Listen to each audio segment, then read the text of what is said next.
The old woman's frail hand, adorned with a simple gold band that seemed to have molded to her finger over a lifetime, trembled on the starched white linen. Her son's voice, sharp and cold as the ice in his water glass, sliced through the hushed elegance of the restaurant.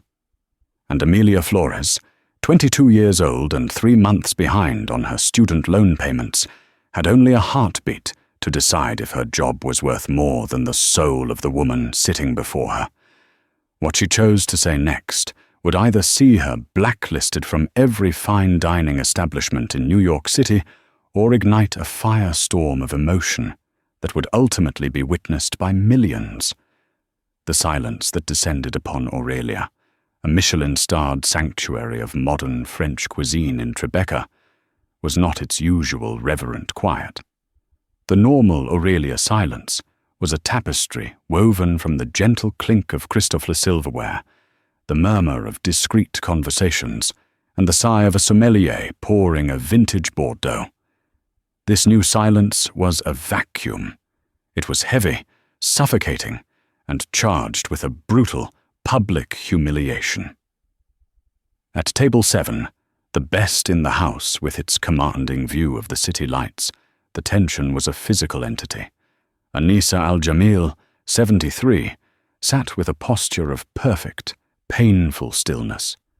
Her eyes, clouded by the milky white of advanced macular degeneration, were fixed on a point somewhere beyond her son's shoulder, seeing nothing of the glittering skyline, but perhaps everything of the darkness that had gathered in her life. She wore a simple but elegant silk caftan in a shade of deep sapphire, a color her husband had once told her matched the twilight sky over Beirut. 3 years ago, the world had faded from a vibrant painting to a smudge, and then to black, taking with it her fierce independence and the simple joy of seeing a familiar face. Across the vast expanse of the table sat her son, Adam Jamil, or AJ, as he insisted everyone in his world of venture capital call him. At 45, AJ was the polished, weaponized product of the American dream. His suit was a custom Tom Ford, his watch a Patek Philippe that cost more than the car Mia's family shared. He radiated an aura of ruthless efficiency, the kind that comes from liquidating companies and disrupting industries without a flicker of sentiment. He hadn't just climbed the ladder of success, he'd built a new, more efficient ladder, and then kicked the old one down. Tonight was supposed to be a celebration of Anissa's birthday. The reservation had been made by AJ's third assistant, the choice of restaurant, a flex of financial muscle, rather than a gesture of love. He hadn't looked up from his phone since they'd been seated, his thumb scrolling through market analyses and encrypted messages about a hostile takeover in the tech sector. He treated his mother's presence as another item on his day's demanding agenda. 7:30 p.m. Obligatory birthday dinner. 9 big hours p.m. Finalize acquisition terms. Anissa's hand, guided by memory and careful exploration, found the condensation-slicked side of her water glass. She lifted it with a slow, deliberate grace, took a sip, and placed it back down in the exact same spot. Each small, successful navigation in her sightless world was a victory, but one that only highlighted the vast territory she had lost. The world of the sighted was a frantic, blurred symphony of sounds and movements she could no longer orchestrate, leaving her feeling like a statue in a high-speed train station.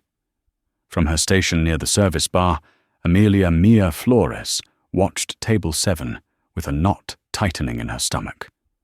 She'd worked at Aurelia for 3 years, a grueling but lucrative job that funded her master's degree in Middle Eastern Studies at Columbia. She was saving for a PhD, dreaming of a quiet life as a professor, like her grandfather. She'd learned the intricate dance of fine dining, how to read a table's mood, how to anticipate a diner's need for a fresh napkin before they did, how to be present but invisible. But she couldn't remain invisible to this. The profound loneliness radiating from the elegant older woman was a physical ache. The way her son's attention was a black hole, sucking all warmth and light from their table. Mia had dealt with arrogant tech bros and demanding hedge fund managers before, but the calculated indifference of this man towards his own mother felt like a different category of cruelty. Mr. Dubois, the restaurant's formidable manager, approached Mia, his face a mask of professional neutrality. "Table 7 is your responsibility tonight, Amelia," he said in his low French accented voice. "Mr. Jamil specifically requested our most senior server. He is particular." Mia nodded, smoothing the front of her crisp black apron. She took a moment to center herself, a small ritual her grandfather had taught her. "In the presence of disrespect," he used to say, his voice thick with the accent of his native Madrid, "find your own center of gravity.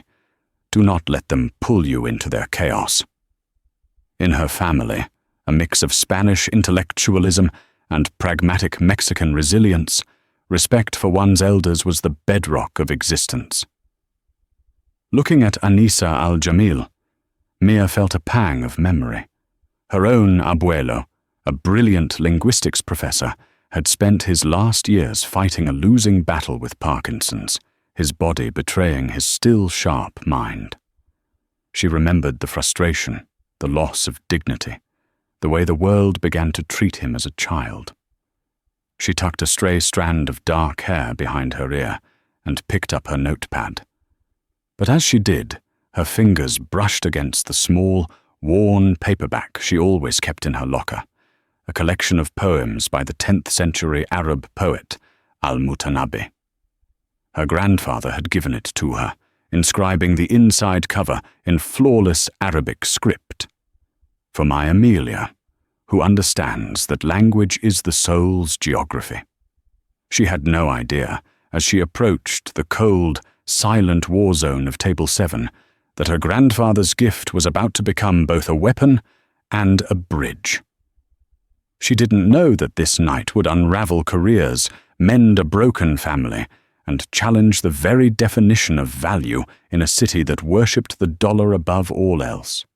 Sometimes, the most revolutionary act is to truly see the person everyone else has stopped looking at. "Good evening," Mia said, her voice a calm, warm counterpoint to the table's frigid atmosphere. "Welcome to Aurelia. My name is Amelia, and it will be my pleasure to serve you this evening."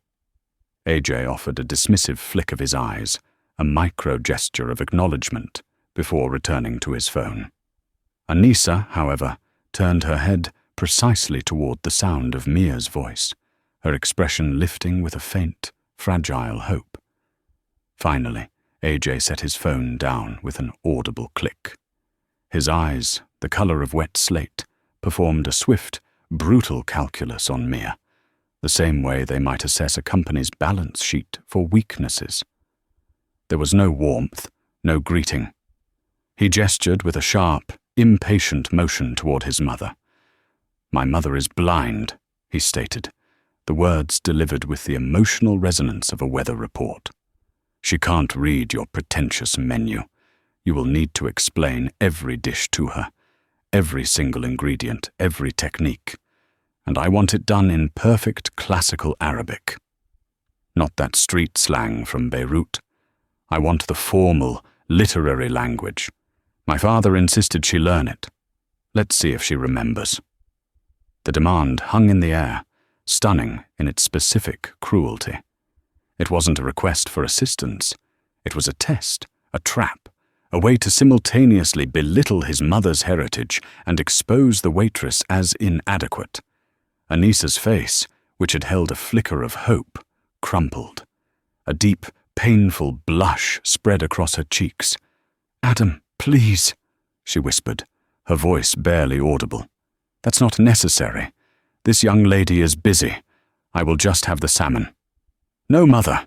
AJ's voice was sharp, cutting. You wanted to come out for your birthday, so we are going to have the full experience. You were always so proud of your fluency." The subtext was venomous. He was using a piece of her past, a skill she'd learned out of love for her late husband, as a tool of humiliation. Mia watched as Anissa's shoulders curled inward, her hands twisting in her lap. The architecture of her dignity was collapsing under the weight of her son's casual sadism. This wasn't about accommodation. It was about power. Mia felt a hot surge of anger, but her training, her need for this job, kept her voice even. "Of course, sir," she said, her gaze directed not at AJ, but at the distressed woman across from him. She moved a step closer to Anissa's side of the table. "Mrs. Al-Jamil, it would be my honor to guide you through Chef Dubois' creations this evening. The language of food is universal, but the language of poetry makes it sublime." She used the word sublime deliberately, a small signal that she was not intimidated. AJ's phone buzzed. He snatched it up, his expression darkening. "I have to take this. It's Hong Kong. Make a decision, Mother. We don't have all night." He pushed back his chair and strode toward the restaurant's glass-enclosed atrium, his voice already barking orders into the phone. He left behind a wake of silence and a mother who seemed to shrink another 2 inches in her chair. The moment he was gone, Anissa's composure broke. "I am so sorry," she murmured to the air. "He's under a great deal of pressure. The business, it consumes him." It was the reflexive apology of a woman long accustomed to making excuses for the person causing her pain. Mia did something entirely against Aurelia's strict protocol. She pulled over an empty chair from a neighboring unseated table and sat down, bringing herself to eye level with Anissa. "Mrs.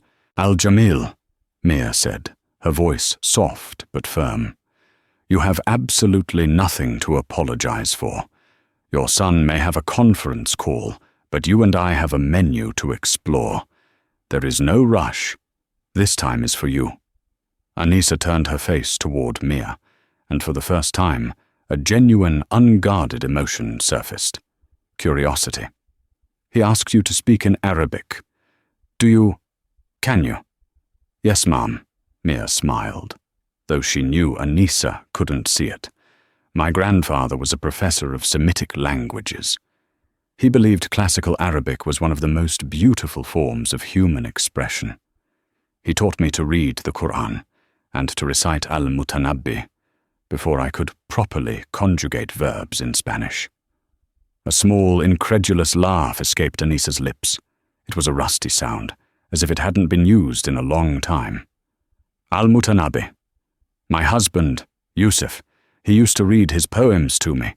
He would say, 'Anissa, this man's words are like desert stars, fierce and bright and eternal.'"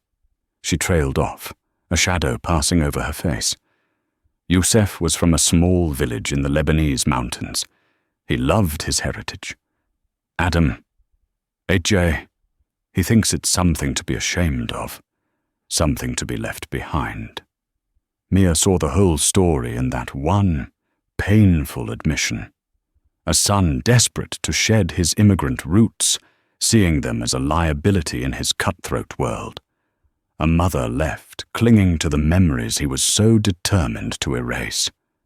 In that moment, Mia made a choice. She could recite the menu in passable, functional Arabic, satisfying the son's cruel demand and getting through the service. Or she could do something more. She could honor the husband's memory. She could give this woman not just a description of food, but a taste of the love and beauty she had lost. She could use the language not as a weapon, as AJ intended, but as a balm. "Mrs. Al-Jamil," Mia said, her voice filled with a new purpose. "Your son demanded I explain the menu. He didn't specify how. Would you permit me to do it in a way your husband, Yusuf, might have appreciated? A way that Al-Mutanabbi himself might have described a feast?" Anissa's unseeing eyes glistened with unshed tears. She couldn't speak. She simply nodded, her frail hand reaching out across the table, searching. Mia met it with her own, her warm, steady grip a silent promise. And so, in the heart of a New York temple of haute cuisine, an act of quiet, beautiful rebellion began. Mia took a slow, centering breath, closing her eyes for a moment to summon the cadence and rhythm her grandfather had instilled in her. She didn't open the menu. The list of ingredients was secondary. What mattered was the evocation, the painting of a picture with words that Anissa could see in her mind's eye. She began, her voice dropping into the rich, resonant tones of classical Arabic, a language built for poetry and prayer. It was a sound utterly alien to the hushed, European atmosphere of Aurelia, yet it commanded the space, turning their small table into an intimate, sacred island. "Ziti Anissa," she started, using the affectionate, respectful term for an elder. "Let us begin our journey not with a list, but with a story from the sea." Anissa's head tilted, her entire being focused on the sound. "Imagine," Mia continued in Arabic, her hands gesturing as if she were sculpting the air. "Scallops, born in the deep, cool waters. The chef has kissed them with a fire so quick they are merely warmed by its memory. Their edges are the color of desert sand at sunset, a caramelized gold, while their hearts remain as tender and pale as a pearl. They rest upon a bed of pureed sunchoke, a root from the earth that tastes of sunshine and nuttiness, a humble treasure. And scattered upon them, like jewels dropped by a careless sultan, are the crisp, salty slivers of cured lamb, and a single drop of lemon oil, as bright and surprising as the first rain after a long drought." Anissa's lips parted slightly. A single tear traced a path down her weathered cheek. She wasn't just hearing a description. She was hearing echoes of a past she thought was lost forever. The language, spoken with such reverence, was a key unlocking a room in her heart that had been sealed shut since her husband's death. I can almost smell the sea," Anissa whispered in English, her voice thick with emotion. Mia smiled gently and continued, seamlessly weaving the two languages together, using Arabic for the poetry and English for clarification, ensuring Anissa was a participant, not just a listener. "And for another beginning, there is a tart of wild mushrooms. These are not grown in sterile rooms, City. They are foraged from the damp, dark earth of the forest floor after an autumn rain. They carry the taste of the woods, of fallen leaves and ancient trees. They are roasted with thyme, whose fragrance is the very soul of the Mediterranean hills.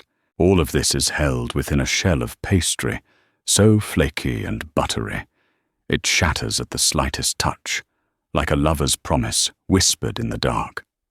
Anissa's hands, which had been clenched in her lap, had relaxed. They now rested on the table, palms slightly open, as if ready to receive a gift. She was no longer a blind, ignored woman at a birthday dinner. She was a traveler, and Mia was her guide on a sensory pilgrimage. AJ returned to the table just as Mia was beginning to describe the main courses. He slid into his chair, the scent of his expensive cologne a harsh intrusion. He had the self-satisfied look of someone who had just won a battle, his phone placed decisively face down on the table. "Well," he said, his tone impatient. "Have we managed to order yet? Or is the Arabic lesson still in session?"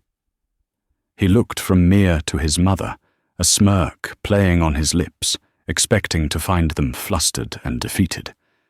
Instead, he found his mother with tears streaming down her face, but with an expression of serene, radiant peace he hadn't seen in years. And he saw the waitress, not cowed or struggling, but sitting beside his mother, speaking a language he'd long since abandoned with a fluency and passion that felt like an accusation. "We are not rushing, Adam," Anissa said, and her voice was different now. It was soft, but undergirded with a newfound steel. "Amelia is painting pictures for me." AJ's smirk faltered, replaced by a flicker of confusion and annoyance. He picked up his menu, snapping it open.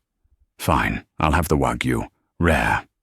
Mia gave him a brief, professional nod before turning her full attention back to Anissa. "Mrs. Al-Jamil, for the main course, there is one dish I believe Youssef would have chosen for you. It is the roasted duck." "Duck," Anissa said wistfully. "Your father loved duck. He would prepare it for New Year's, with figs and honey." Mia's heart ached. She glanced at AJ, who was now scrolling through his phone again, utterly deaf to the precious memory his mother had just offered. He was physically present, but emotionally 1,000 miles away. "This duck," Mia resumed in Arabic, her voice becoming even more lyrical, "has a skin that is rendered so crisp it crackles like firelight. It is lacquered with lavender honey, a sweetness that holds the memory of 1,000 flowers and a long summer. But inside, the meat is moist and deeply flavorful, the color of a dark rose. It is served alongside figs, poached in spiced wine until they are soft and jammy, their sweetness a perfect echo of the honey on the duck.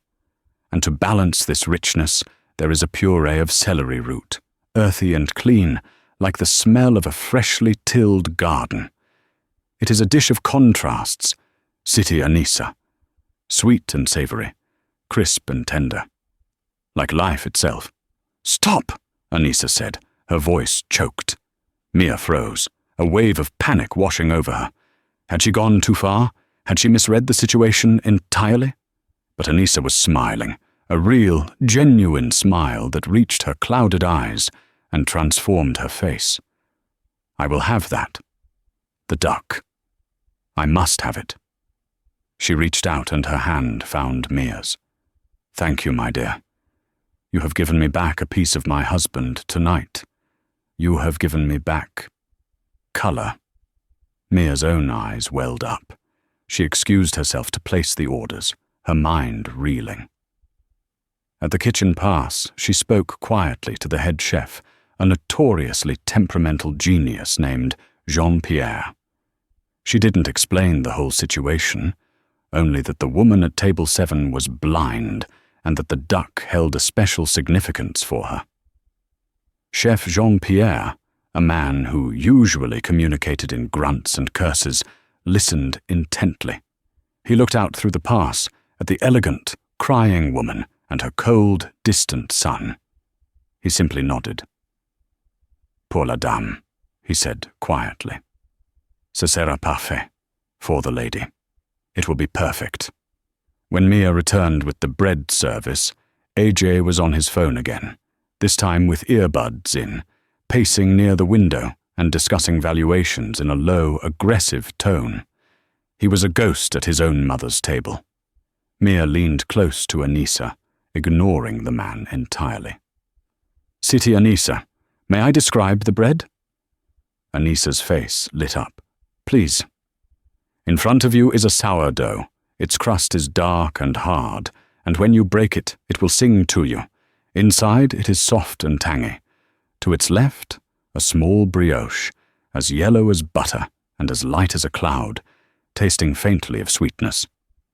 And here," Mia gently guided Anissa's hand to a piece of focaccia, "is an Italian bread, spongy and dotted with sea salt and rosemary. Feel the salt crystals under your fingertips. When you taste it, you will taste the mountains and the sea together." Anissa explored the basket with her fingers, her movements becoming more confident, more certain. She was re-engaging with the world, one texture, one scent at a time. "You have a rare gift, Amelia," Anissa said quietly. "A gift for connection. You see beyond the surface of things." My grandfather taught me that the most important things in life are invisible to the eye, Mia replied softly. Just then, AJ returned to the table, pulling out his earbuds. What are you two whispering about now? Mother, I've told you not to monopolize the staff's time with personal stories. It's unprofessional. The words were a physical blow. Anissa flinched as if struck. The light in her face dimmed, the curtain of polite endurance falling once more. Mia felt a white-hot fury rise in her chest, but she held her tongue, her professionalism a fragile shield. My apologies, sir, Mia said, her voice perfectly level, but her eyes held a fire that AJ was too self-absorbed to notice. I will bring your appetizers shortly. As she walked away, she heard Anissa's small, wounded voice. I am sorry, Adam. I did not mean to embarrass you. You didn't embarrass me, Mother. You just need to be more aware of the setting. Mia's hands were shaking as she retrieved the appetizers. The cruelty of it was breathtaking. He wasn't just ignoring his mother. He was actively policing her joy, punishing her for the brief moments of connection she found. The duck, she thought. That duck had to be more than just a meal. It had to be a message. The appetizers came and went. A simple frisée salad for AJ, which he consumed in 5 bites while reading an email. For Anissa, the mushroom tart. Mia knelt beside her, describing the plate like a clock face, guiding her fork to the first bite. Anissa closed her eyes as she tasted it, a look of pure bliss on her face. And as she ate, a strange thing began to happen. The restaurant, which had largely ignored them, began to watch. A couple celebrating an anniversary saw Mia's quiet act of service and smiled. An older man dining alone lowered his newspaper, his gaze thoughtful. Mr. Dubois watched from across the room, his expression unreadable. The story of Table 7 was no longer private. Then came the main courses. AJ's Wagyu steak was a masterpiece of culinary art, but he wouldn't even see it. Mia placed it before him with a curt, "Your steak, sir." He grunted, already cutting into it while looking at his phone propped against the salt shaker. But for Anissa, Mia made a ceremony of it. She placed the plate before her, the aroma of roasted duck, figs, and lavender honey rising like an invocation. Once again, she knelt. "Siti Anissa," she began, her voice low and meant only for her. "Chef Jean-Pierre sends this with his deepest respects. He said to tell you that a meal without memory is just fuel." Anissa's hand flew to her heart. Mia described the placement of every element, the crispness of the skin, the jewel-like shine of the figs. She was so engrossed in her task, in the small, beautiful world she was creating for Anissa, that she didn't notice AJ had put down his phone. He was watching them, his jaw tight, his eyes narrowed into slits. "Is all this really necessary?" AJ's voice was a whip crack in the quiet atmosphere. "This theatrical production. Can't you just let the woman eat her food?" Anissa froze, her hand hovering over her silverware. Mia rose slowly, her back straight, her professional mask firmly in place. "Sir, I am merely ensuring your mother has the full dining experience, as per your initial, very specific instructions." "My instructions were for you to translate the menu, not to perform a one-act play at my table and hold my mother's hand. You've been auditioning for the role of her best friend all night." The volume of his voice had risen. Diners at nearby tables fell silent. Forks paused mid-air. Anissa's voice was a fragile whisper. "Adam, please. She has been a miracle." "Don't be ridiculous, Mother. I am paying an obscene amount of money for this meal. I expect professional service, not some bleeding heart therapy session." Mia looked at Anissa's face. It was a mask of utter devastation. The brief joy, The colour that had returned to her world had been brutally extinguished. All she had left was the public shame of her son's anger. Her hand was trembling again, that same violent tremor Mia had noticed when she first arrived. And in that instant, something inside Amelia Flores snapped. It was the memory of her grandfather struggling to be understood in his final days. It was the image of her own mother, working 2 jobs to keep their family afloat, enduring the casual disrespect of the wealthy. It was every person who had ever been made to feel small, invisible, or worthless by someone insulated by power and money. She made a choice, not as a waitress, but as a human being. Mia turned her body to face AJ directly. She squared her shoulders and looked him straight in his cold, slate-grey eyes. "Mr. Jamil," she said, her voice quiet, but carrying an astonishing power that cut through the entire restaurant. "I was not performing therapy. I was offering your mother the basic human dignity that you have denied her all evening." The silence in Aurelia was now absolute. It was as if someone had cut the sound. AJ's face, which had been pale with anger, began to flood with colour. "Excuse me," he sputtered. "Did you just—" "Your mother," Mia continued, her voice gaining strength with every word, "is not an item on your to-do list. She is not a business obligation to be managed. She is the woman who gave you life. She is a woman who learned a new language out of love for your father. She is a woman who, on her birthday, asked only to speak with her son, and in return, you gave her a conference call with Hong Kong." The sommelier froze, a bottle of Chateau Margaux hovering over a crystal decanter. Waiters stood like statues in the aisles. Even the kitchen clatter had ceased. AJ shot to his feet, his chair screeching against the polished floor. "You are so far out of line you can't even see it. Do you have any idea who I am? I will have you fired. I will buy this restaurant and fire you myself." Anissa's small voice pleaded, "Adam, no, please." But Mia was not finished.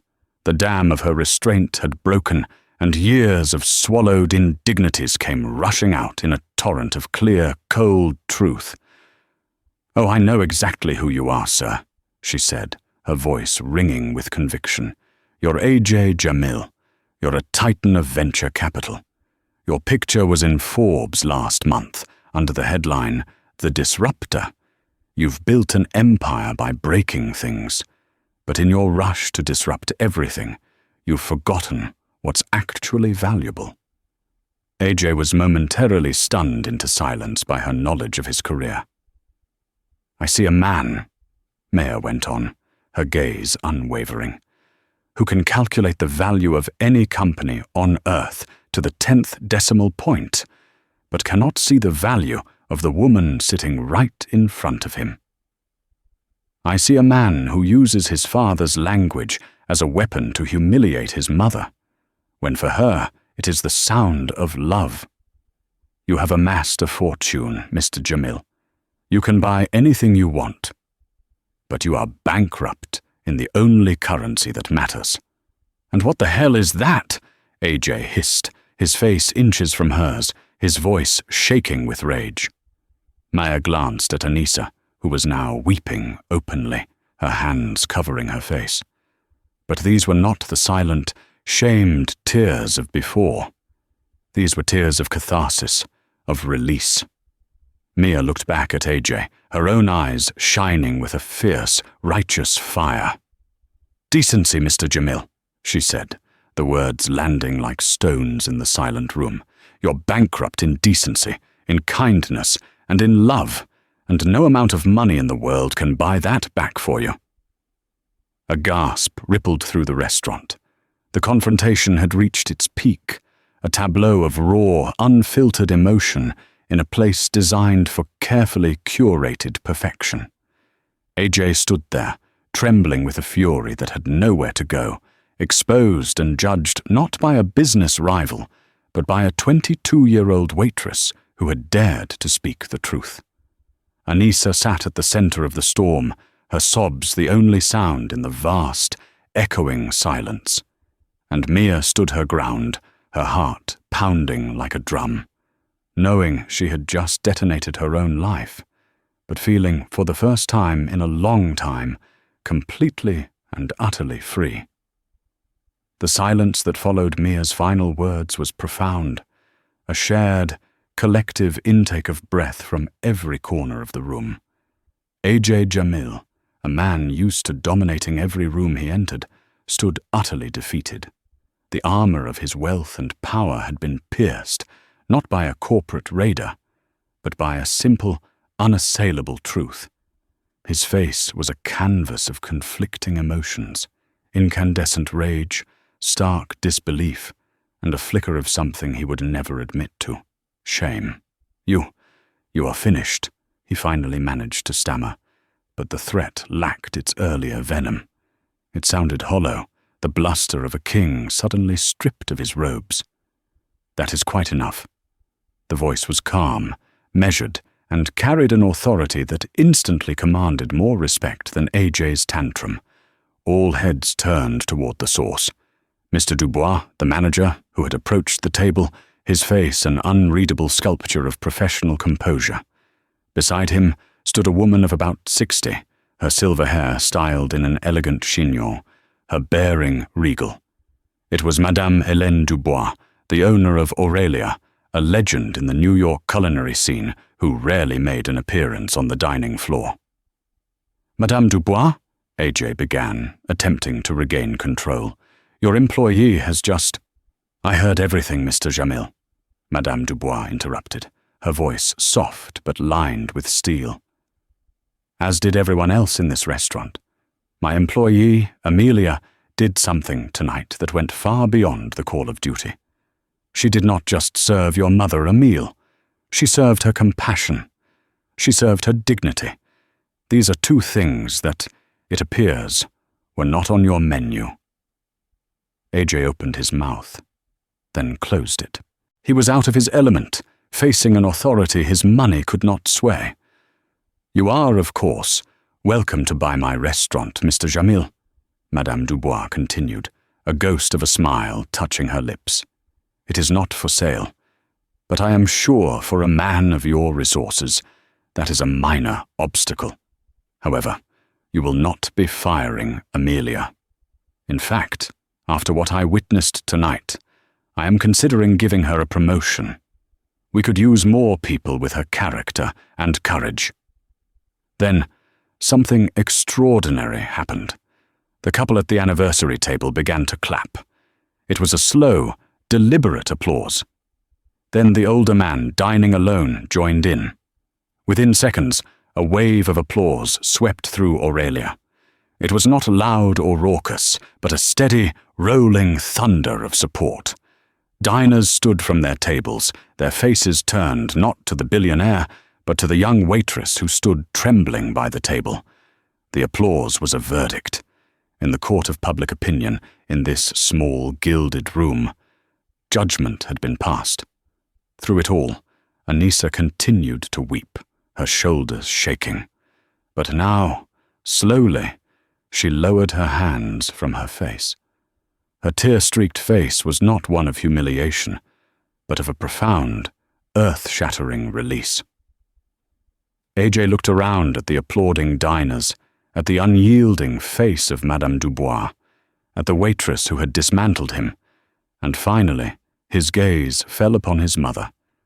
And for the first time, he seemed to truly see her, not as a burden, not as a reminder of a past he'd rejected, but as a person, drowning in a grief he had refused to acknowledge. "Adam," Anissa's voice cut through the fading applause. It was quiet, yet it silenced the room completely. She reached a trembling hand across the table. "She was not wrong, my son," she said, her voice raspy with tears. "She spoke with your father's heart. He would have loved her." That simple sentence did what all the shouting and public shaming could not. It broke him. The rigid posture, the clenched jaw, the furious pride. It all dissolved in an instant. A.J. Jamil, the disruptor, the titan of industry, sank back into his chair, his face collapsing into his hands as a dry, wrenching sob escaped his lips. The restaurant patrons, sensing the shift from public spectacle to private agony, began to sit down, turning back to their own tables, granting the family a semblance of privacy. The quiet murmurs of conversation resumed, a deliberate act of collective grace. Maya felt a hand on her arm. It was Mr. Dubois. "Come, Amelia," he said gently. "Let us give them a moment." He guided her away from the table, toward the sanctuary of the kitchen. Her legs felt like water, the adrenaline that had fueled her courage now leaving her weak and shaking, as the kitchen do. The silence that followed Mia's final words was not empty. It was a dense, heavy element that seemed to absorb all the light and sound in Aurelia. It was the silence of a held breath, of a dropped pin in a cathedral, of a verdict delivered. Every diner was a juror, every waiter a witness. A.J. Jamil stood frozen, his face a mask of incandescent rage, warring with a stark, public humiliation he had never before experienced. The architecture of his carefully constructed world, built on intimidation and the sheer force of his wealth, had been leveled by a 22-year-old waitress and a handful of truths.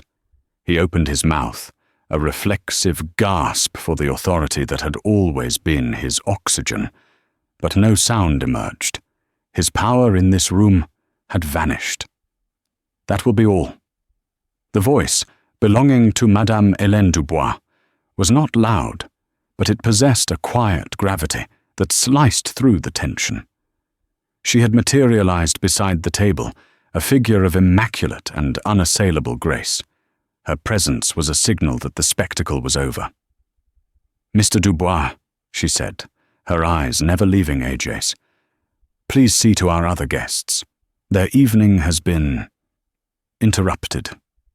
Slowly, as if awakening from a trance, the other diners turned back to their plates.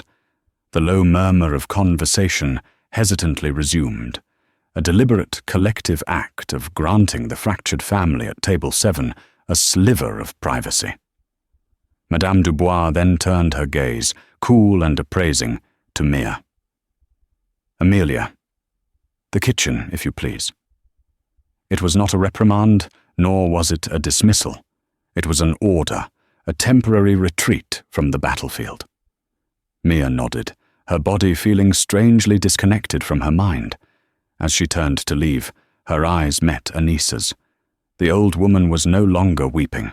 Her clouded eyes were fixed in her son's direction, and on her face was an expression of profound, heartbreaking sorrow, not for herself, but for him. AJ finally moved, a jerky, puppet-like motion. He threw his napkin onto the table, a gesture of final, impotent fury. "The car!" he rasped, his voice unrecognizable. "I'll be outside." He didn't look at his mother. He couldn't. He turned and strode toward the exit, his powerful frame seeming to shrink with every step, the weight of 100 pairs of eyes pressing down on him. The heavy oak door swung shut behind him, leaving a vacuum in his wake. Anissa sat alone, a solitary sapphire island in a sea of white linen. The kitchen was a world away. The moment the stainless steel door hissed shut behind her, the adrenaline that had held Mia together dissolved, leaving her boneless. Her legs gave way, and she sagged against the wall, the cool metal a shock against her feverish skin.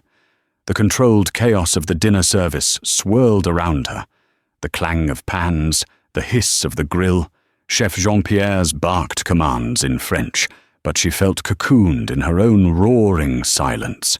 Her heart hammered against her ribs, a frantic drumbeat of, "What have I done? What have I done? What have I done?" Chef Jean-Pierre, a man whose temper was as legendary as his sauces, approached her. He held out a small glass of water, his knuckles white. He didn't speak. He simply watched her, his fierce, dark eyes, holding not anger, but a look of startling, raw respect. One of the young line cooks, a boy from Ecuador who barely spoke English, gave her a small, solemn nod. In the unspoken language of the service industry, she had done the unthinkable, but she had done it for the right reason. She had defended the dignity of the table, even if it meant destroying the peace of the restaurant. The door opened again, and Madame Dubois entered, her presence instantly calming the kitchen's frantic energy. She dismissed the hovering staff with a glance and stood before Mia. "Breathe, Amelia," she said, her voice gentle. Mia took a ragged breath, the water glass trembling in her hand. "Madame Dubois, I am so sorry. I know I broke every rule. I will get my things." "You will do no such thing," Helene said, her tone firm. "The rules of this establishment are in place to facilitate an experience of comfort, pleasure, and dignity. When a guest actively works to destroy those things for another, the rules must be re-examined. What you did was not a breach of service. It was a defense of hospitality's very soul." She paused, her gaze intense. "I did not build this restaurant to be a place where the powerful can come to abuse the vulnerable for sport. You did not just defend that woman's honor, my dear. You defended mine." Tears pricked Mia's eyes, tears of relief so profound they felt like pain. However, Madame Dubois continued, her expression shifting to one of practical concern. "We now have a delicate situation. Mr. Jamil has left. But his mother, she is refusing to go with the driver he sent for her. She is asking for you." A new wave of anxiety washed over Mia. The confrontation was one thing. This was another. This was a responsibility that stretched beyond the bounds of her job description. She straightened up, wiping her eyes with the back of her hand. She had started this. She had to see it through. Of course. When Mia re-entered the dining room, it was nearly empty. The last of the diners were collecting their coats, their voices low. The lights had been dimmed further, casting long shadows across the room. At table 7, Anissa sat exactly as she had been left, a portrait of patient, sorrowful waiting. Her uneaten plate of duck, a dish described with such love and poetry, sat before her like a beautiful, broken promise. Mia approached quietly and pulled out the chair beside Anissa, the same one she had used hours earlier in what felt like another lifetime. For a long moment, neither of them spoke. "He has been like this," Anissa said finally, her voice a fragile whisper in the quiet room, "since his father died. Yusuf. My Yusuf was a man who built things with his hands. He was a master carpenter before he made his fortune in importing textiles. He could see the grain in a piece of wood and know its entire story. He believed that a man's worth was in what he created, what he nurtured." She turned her face toward Mia, her unseeing eyes seeming to search for understanding. "Adam builds nothing. He buys and sells. He breaks companies apart and calls it disruption.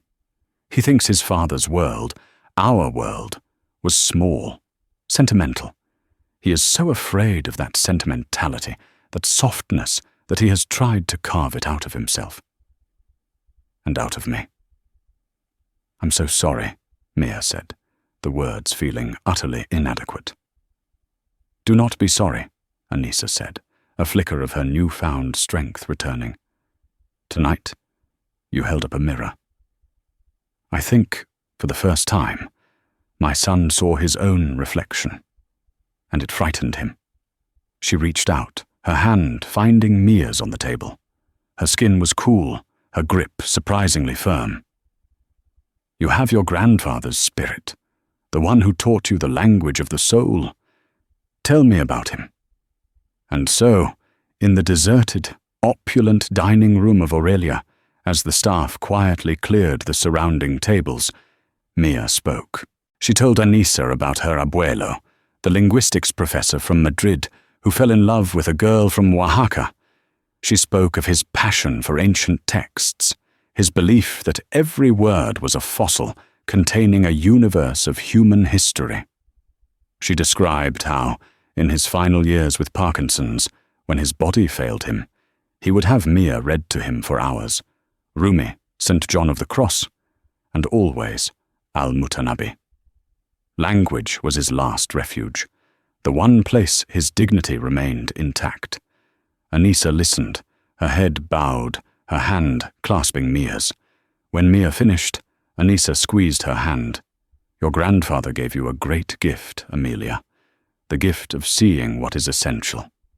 Now, I must ask you for one more kindness. Will you see me home? I do not wish to be alone in my son's car. I wish to ride with a friend." The word friend hung in the air between them, a small, luminous thing.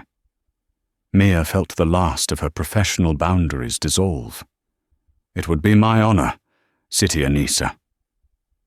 The journey in the yellow taxi from the glittering streets of Tribeca to the staid, old-money elegance of Park Avenue was a study in contrasts. The city lights blurred past the window, a frantic, vibrant ballet that Anissa could not see. Inside the cab, the silence was no longer tense or awkward, but companionable, a shared space of quiet understanding. Mia guided Anissa out of the cab and into the marble-floored lobby of her building, where a doorman in a crisp uniform tipped his hat. The apartment was vast and breathtakingly beautiful, with soaring ceilings and priceless art on the walls. But it felt cold, sterile. It was a showroom, not a home. The air was still, heavy with the scent of lemon polish and the silence of a life lived on the surface. And in the center of the enormous living room, he was waiting. AJ stood by the floor-to-ceiling windows, his back to them, staring out at the city that was his kingdom. He had taken off his jacket and tie, and his shoulders were slumped in defeat. He turned as he heard them enter, and the man who faced them was not the Titan from the restaurant. His face was pale, his eyes red-rimmed and hollowed out by a grief he had kept at bay for 5 years. "Mother," he said, his voice thick. He took a step toward her, then stopped, uncertain. Anissa did not move. "You left me, Adam." It was not an accusation. It was a simple statement of fact, and it was all the more devastating for it. "I know," he whispered. "I panicked. I didn't know what to do, what to say." He looked at Mia, his gaze a mixture of shame and a strange, desperate plea. "I have never had someone speak to me like that. Someone who wasn't trying to take something from me." He ran a hand through his perfectly styled hair, messing it up. "I need to fix this. Please, let me fix this." He walked over to a desk, pulled out a checkbook, and began to write. It was his default setting, his only known solution. Apply money to the wound. "For your education," he said, his voice strained as he held the check out to Mia. "For the trouble. For everything. Name any amount." Mia looked at the check in his hand, then at his ravaged face, and finally at Anissa, who stood silent, waiting. This was the final test. She had spoken truth to power. Now she had to refuse its reward. "No, thank you, Mr. Jamil," she said, her voice quiet but firm. "My actions tonight were not a service for which you can pay. What I said was not for sale, and neither is my silence." She took a small step forward. "The debt you owe is not to me. I am just a waitress who served you a meal. Your debt is to her." She gestured to Anissa. "And you can't pay it with this." She gently pushed his hand, and the check it held, away. AJ stared at his own hand as if it were a foreign object. He had just tried to solve a problem of the soul with a piece of paper. The full, crushing weight of his inadequacy seemed to land on him all at once. He sank onto the arm of a brocaded sofa, the check fluttering from his fingers to the floor. Anissa finally moved, navigating the familiar space of her living room with a slow, deliberate grace. She stopped in front of her son. "Your father never wrote me a check in his life," she said softly. "But every morning, for 47 years, he brought me a cup of coffee. He would sit with me while I drank it. He would tell me about his dreams. He would listen to mine." She paused. "That is the currency that matters in a life, Adam. Time, attention, small acts of love. That is the fortune you have squandered." AJ looked up at his mother, his eyes brimming with unshed tears. "I don't know how," he choked out. "Dad knew how to do everything. I only know how to do this." He gestured vaguely at the opulent room, at the city beyond the glass. "This is all I am." "No," Anissa said, her voice full of a love as fierce as it was pained. "It is only what you have chosen to be. You are also Yusef's son." She then turned her head in Mia's direction. "Amelia, the book of poems you mentioned, the one from your grandfather. Do you have it with you?" By some stroke of fate, she did. She tucked the small, worn paperback into her bag before her shift. She retrieved it, her fingers tracing the familiar, faded cover. "Would you read something for us?" Anissa asked. "In Arabic. I want my son to hear his father's language, spoken as it was meant to be spoken. Not as a command, but as a prayer." Mia's heart swelled. She opened the book to a page she knew by heart, a poem by Al-Mutanabbi about the resilience of the human spirit.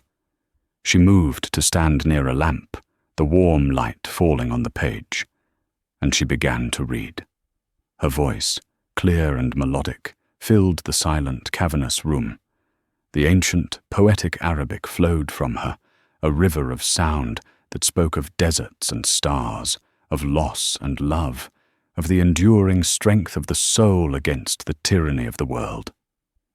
AJ did not understand a single word. But he listened. He sat on the arm of the sofa, his head bowed, and he listened to the music of the language his father had loved. He listened to the sound of a bridge being built in the ruins of his life, a bridge connecting the woman who gave him life to the young stranger who had just saved it. He wept finally, not with the dry, wrenching sobs of a broken man, but with the cleansing tears of a grieving son.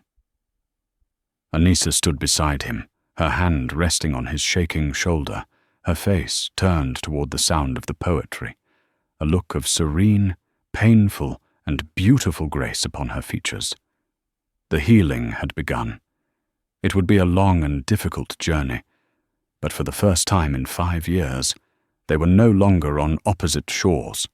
Weeks later, Mia sat in the hushed grandeur of Columbia's Butler Library, a stack of books on Safavid Persia beside her. Her life had not become a viral sensation. There were no news crews or book deals. The incident at Aurelia had remained just that, an incident, a story whispered among the city's service staff, a legend in the making. Madame Dubois had given her a quiet raise and an understanding smile. Life had returned to its normal rhythm of study and work, and for that she was profoundly grateful. A package had been delivered to her apartment that morning. The return address was simply Anissa's. Inside, nestled in silk paper, was not a check, but a book. It was a stunning, leather-bound first edition of Al-Mutanabbi's collected works, its pages gilded, the Arabic script within a work of art. Tucked inside the cover was a handwritten card. "My dearest Amelia," the elegant script read. "Adam and I are leaving for Lebanon next week. We are going to his father's village in the mountains. He has arranged for a tutor there. He says it is time he learned to speak his father's language. He is bringing his laptop, but he has promised me 1 hour every morning, with no screens, just coffee and conversation. It is a start. You gave me back my son. There is no gift in the world that can repay such a thing, but I wanted you to have this. Your abuelo was right. Language is the soul's geography. Thank you for reminding us of the map. With love and gratitude, Anisa Al-Jamil. Mia closed the book, holding it to her chest.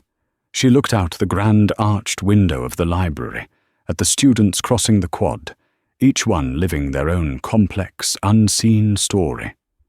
She hadn't received a fortune. She hadn't become famous. She had received something far more valuable. She had been given the profound, quiet certainty that she had used her own small voice to return a lost soul to its native language, and in doing so had helped a family begin to find their way home. And that, she knew, was a currency beyond all measure.